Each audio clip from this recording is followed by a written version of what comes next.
Bonjour à tous, dans cette vidéo je vais vous présenter une visée Red Dot de type EOTech, c'est la 551 Graphic Sight qui est fabriquée par Orctech. Alors elle est disponible sur le site Banggood pour un petit peu plus de 43 €, mais actuellement au moment du tournage elle est en promotion et on peut l'avoir pour environ 29 €. Pour ce qui est des frais de port, et bien comme pour la majorité de ce qu'on va trouver sur le site Banggood, c'est gratuit.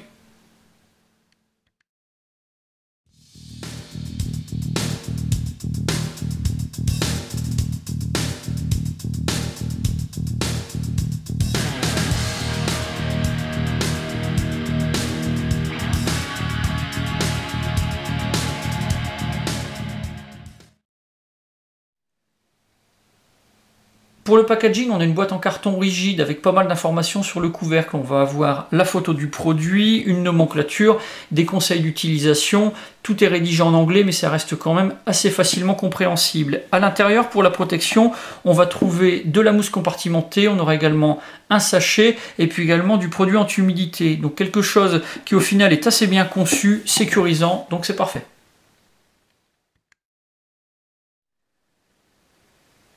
Le pack est constitué de la Red Dot accompagnée de piles pour la faire fonctionner, d'une notice et d'un petit chiffon pour le nettoyage. On va voir tout ça en détail.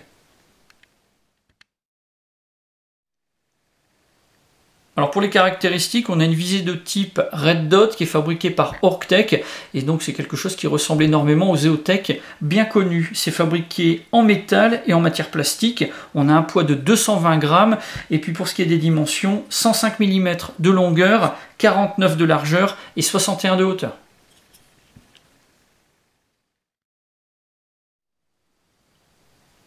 La notice est vraiment très succincte, on va avoir quelques dessins, des explications, alors tout est en anglais, mais ça reste vraiment très facile à comprendre, donc normalement vous n'aurez pas de difficulté pour faire fonctionner cet accessoire.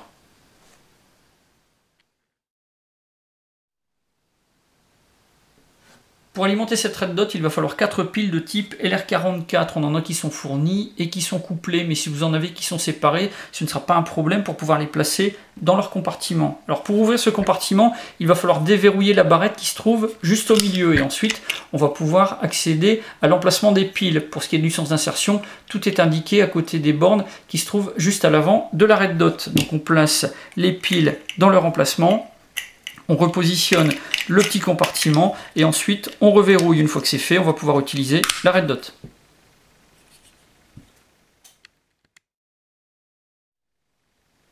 Pour faire fonctionner cette Red Dot, on a un panneau de contrôle qui se trouve juste à l'arrière avec 3 boutons. En appuyant sur celui de droite, on allume le petit réticule. Si on veut changer sa couleur, il suffit d'appuyer sur le bouton du milieu. On va avoir au choix le rouge ou le vert. On a aussi la possibilité de régler l'intensité lumineuse du réticule. On va pouvoir monter en appuyant sur le bouton de droite et baisser en appuyant sur celui de gauche. Et puis pour éteindre, il suffit d'appuyer simultanément sur les 2 boutons latéraux.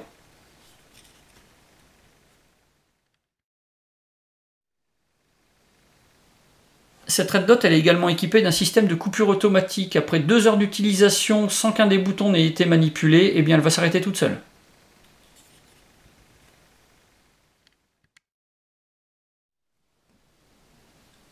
Cette Red Dot elle est prévue pour être accrochée sur le rail d'interface supérieur d'une réplique. Pour le montage, c'est vraiment très simple. On va commencer par desserrer la vis latérale qui se trouve sur le côté gauche pour que l'étrier soit complètement ouvert. Ensuite, on va positionner au bon endroit sur le rail d'interface et puis après, il suffira de resserrer complètement la molette. L'étrier va être refermé et la Red Dot installée.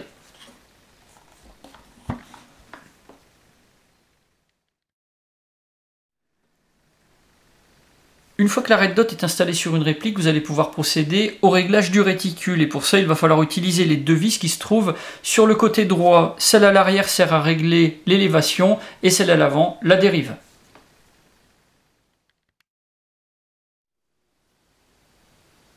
Pour cette Red Dot, j'ai un avis qui est vraiment très positif. Elle est facile à installer et à utiliser. Puis on a un look qui est vraiment très sympa, très proche du modèle original. Elle est compacte, donc elle va aussi bien convenir à des répliques de petit format qu'à des répliques qui seraient un peu plus longues. Et puis sinon, du point de vue des points négatifs, le seul que j'ai relevé, eh bien c'est qu'on aura besoin d'un petit outil pour pouvoir manipuler le verrou du capot des piles une fois qu'on aura des piles insérées dedans. Là, c'est un petit peu plus serré et pour ouvrir, ça peut être un petit peu plus difficile à la main. Donc là, un petit coup de tournevis, ça vous permettra de pouvoir faire levier et de vous aider.